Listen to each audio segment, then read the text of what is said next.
May I have your attention, please कृपया ध्यान दें। हम 15 मिनट में लंदन हवाई अड्डे पर उतर रहे हैं। मेहरबानी करके अपनी सीट बेल्ट बांध लीजिए और धूम्रपान मत कीजिए, धन्यवाद। दरवाजे के ऊपर लगी पट्टी पर लाल अक्षर चमकने लगे, सीट बेल्ट बांध लीजिए, धूम्रपान मत कीजिए। कामिनी ने खिड़की से बाहर देखा। वे सफेद रुई की तरह चारों ओर फैले बादलों के बीच उड़ रहे थे। उसे विश्वास नहीं हो रहा था कि कुछ ही मिनटों में वह इंग्लैंड पहुंच जाएगी। वो इंग्लैंड जिसके बारे में उसने लंदन की किताबों में पढ़ा था, अपने परिचितों से सुना था और जिसके बहुत से चित्र भी देखे थे, परंतु प्रेम कथा ये कभी नहीं सोचा था कि वो खुद एक दिन वहां जा पहुंचेगी। उसे लगा कि चमत्कारों का युग अभी खत्म नहीं हुआ है। महीने भर तक अपनी छात्रवृत्ति के फैसले का बेसब्री से इंतजार करके, फिर पासपोर्ट, वीजा और फॉरेन एक्सचेंज, इनकम टैक्स वगैरह की मुश्किलों से गुजरकर तथा स्वास्थ्य संबंधी सर्टिफिकेट प्राप्त करके अब वह वास्तव में लंदन की भूमि पर पैर रखने जा रही थी। आपकी seat belt, madam, air hostess ने धीरे से कहा। अरे हाँ, सॉरी, कामिनी बुदबुदाई और बेल्ट कमर से बांध ली। वह सोच रही थी कि यहाँ पता नहीं कैसी बीतेगी।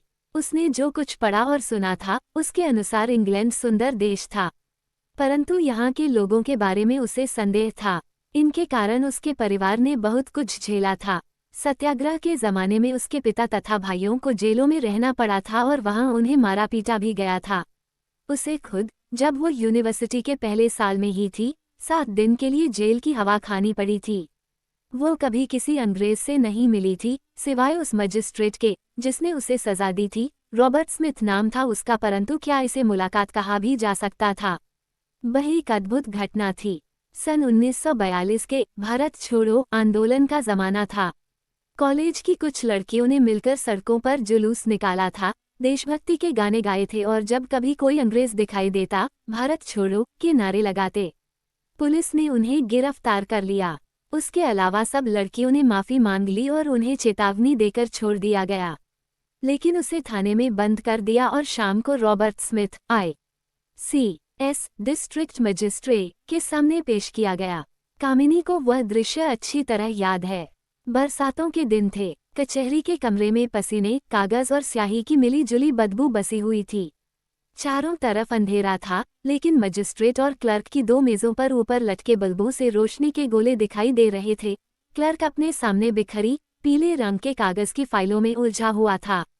मजिस्ट्रेट युवा था और उसके बाल हल्की लाली लिए हुए थे। वह आधी बाहों की सफेद कमीज पहने था, जिस पर बीच तक ढीली की हुई टाई लटक रही थी। वह कोई किताब पढ़ने में लीन था और पेश किए जा रहे लोगों की तरफ देखता भी नहीं था।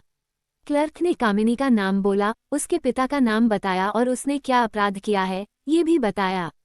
फिर क्लर्क ने ही प्रश्न किया, अपराधी है या नहीं? नहीं, मजिस्ट्रेट ने सिर उठाए बिना ही अंग्रेजी में कहा, इनसे उम्र पूछिए। कामिनी ने अनुवाद की प्रतीक्षा किए बिना अंग्रेजी में ही जवाब दिया, 17। इनसे कहिए कि इंग्लैंड वापस जाएं और अपना काम धाम करें। अब मजिस्ट्रेट ने सिर उठाया और सामने देखा। उसकी भूरी आंखें, जिससे उसने कामिनी के काले बालों से चारों तरफ से ढके चेहरे पर नजर दौड़ाई, जो उसकी नफरत से सुलगती आंखों पर आकर टिक गई। अजब संयोग है, वो बुदबुदाया। कैसा संयोग है? नाम क्या बताया? उसने क्लर्क से फिर पूछा और नजर सामने ही टिकाए रखी। कामिनी गर्वे। मिस गर्वे, क्या आपको स्कूल में कविता भी पढ़ाते हैं? हाँ, नहीं, कामिनी हकलाकर बोली। लेकिन उसका इस मुकदमे से क्या संबंध है? उसने तेज पढ़ते हुए कहा। क्या आपको कचहरी में कहानी पढ़ने की तनख्वाह दी जाती है? कामिनी ने फैसला किया कि बाहर आने पर अखबारों को ये घटना बताएगी कि अदालत में स्मिथ का उसके प्रति व्यवहार कैसा रहा। लेकिन 7 दिन बीतने से पहले ही उसका विचार बदलने लगा। जब वह वापस घर आई तो उसे पता लगा कि स्मिथ ने इस्तीफा दे दिया था और इंग्लैंड वापस लौट गया था। कामिनी को ये ठीक से समझ में नहीं आया था कि इन पंक्तियों का अर्थ क्या है। बस ये कि यह किसी रूप में उसके सौंदर्य की प्रशंसा थी और यह पहली दफा था कि किसी ने उसके बारे में कुछ कहा था। इसके बाद जब भी वह शीशे में अपना मुंह देखती, ये शब्द उसे याद आ जाते और उसे स्मिथ का अपनी तरफ घूरकर देखना एक विशेष सिहरन पैदा कर देता। उसे अपना उभरता नारीत्व परेशान करने लगता। इस घटना से अंग्रेजों के प्रति उसके मनोभाव में कोई परिवर्तन तो नहीं आया था, सिवाय इसके कि उन्हें जितना संकोची समझा जाता है, उतने वे हैं नहीं। हवाई जहाज के झटकों से कामिनी का दिवा स्वप्न भंग हुआ। विमान बादलों से नीचे उतर आया था और लाल छत वाले घरों, सड़कों और चौराहों तथा चमकते जुगनुओं की तरह रेंग रही गाड़ियों के ऊपर से उड़ रहा था। कुछ मिनट बाद वह जमीन से आ लगा और कस्टम के कमरों की तरफ बढ़ने लगा। होटल पहुंचकर कामिनी काफी देर तक खिड़की से लगी इंग्लैंड का अपना पहला नज़ारा देखती रही।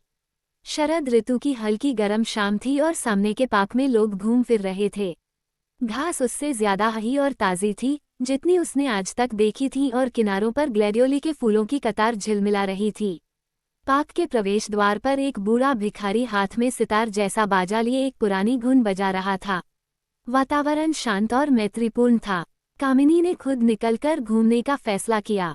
कामिनी सोचती थी कि लोग उसकी साड़ी के कारण उसे घूर कर देखेंगे, लेकिन किसी ने कोई ध्यान नहीं दिया। उसने बच्चों को तालाब में नावें तैराते, स्त्रियों को कबूतरों को दाना चुगाते और लड़कों को दर्शकों के इर्द गिर्द घर घर्रा करते खिलौने विमान दौड़ाते देखा। लड़के लड़कियां इधर उधर आराम से लेटे दुनिया की चिंता से मुक्त गपशप कर रहे थे।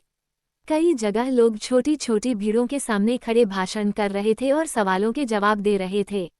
जब वो होटल वापस लौटने लगी तो उसे अचानक एक अकेलेपन ने आ घेरा।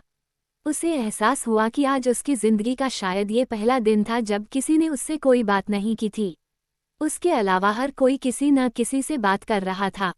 वो खुद अपने से पूछने लगी कि ऐसे मित्रहीन देश में क्यों आ गई है। आने वाले दिनों में भी उसे अपने इस प्रश्न का कोई उत्तर नहीं मिला। बहुत जल्द उसकी जिंदगी एक क्रम में बंध गई जिसमें एक 1.5 पैसे के टिकट पर बस यात्रा करके अंडरग्राउंड स्टेशन पहुंचना, वहां से ठसाठस भरी ट्यूब ट्रेन में लटकन पकड़कर आधा घंटा सफर करके लेक्चर सुनना, कैफेटेरिया में लंच लेना, फिर और लेक्चर सुनना और फिर एक बार लटकने थामकर ट्यूब ट्रेन और बस से घर वापस आना, अगर होटल को घर कहा जा सके तो, जहां साधारण दुआ सलाम के अलावा कोई और बात नहीं की जाती। जरूरी बातें भी धीरे धीरे और फुसफुसाकर की जाती हैं और जहां मरघट का सन्नाटा चारों ओर पसरा होता है, जिसे अखबारों की खड़क ही कभी कभी भंग करती है। भारत छोड़ने के समय से कामिनी के मन में यह उम्मीद थी कि हो सकता है कभी स्मिथ से कहीं वह टकरा जाए। हालांकि वह जानती थी कि यह मूर्खता की बात है, क्योंकि वह अफ्रीका या अमेरिका कहीं भी रह सकता था। अगर वह इंग्लैंड में भी होता तो 80 लाख की आबादी वाले लंदन शहर में, जहां बड़ी बड़ी भीड़ें हर जगह से गुजरती रहती हैं, उससे मिलने की संभावना बहुत सही नहीं थी। अगर वो मिल भी जाता तो क्या वो उसे पहचान लेता? वो उससे क्या कहती या वही क्या कहता? उसने टेलीफोन की डायरेक्टरी में उसका नाम देखा, लेकिन स्मिथ नाम के लोगों से पन्ने पर पन्ने भरे हुए थे। आर अक्षर लगे स्मिथ भी ढेर सारे थे।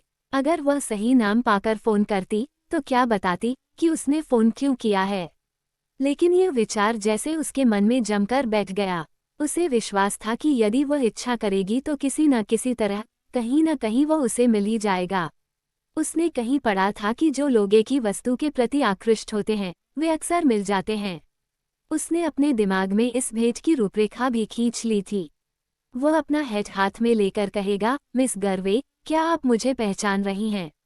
मेरा ख्याल है आप मिस्टर स्मिथ हैं।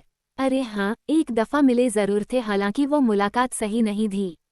खैर, कैसे हैं आप, मिस्टर स्मिथ? और इस तरह बात आगे बढ़ती। पॉलिटेक्निक का कोर्स खत्म होने को आया और न कामिनी की इच्छा शक्ति ने और न संयोग ने दोनों को मिलने का अवसर दिया। एक दिन हमेशा की तरह उसने ट्यूब स्टेशन के लिए बस पकड़ी।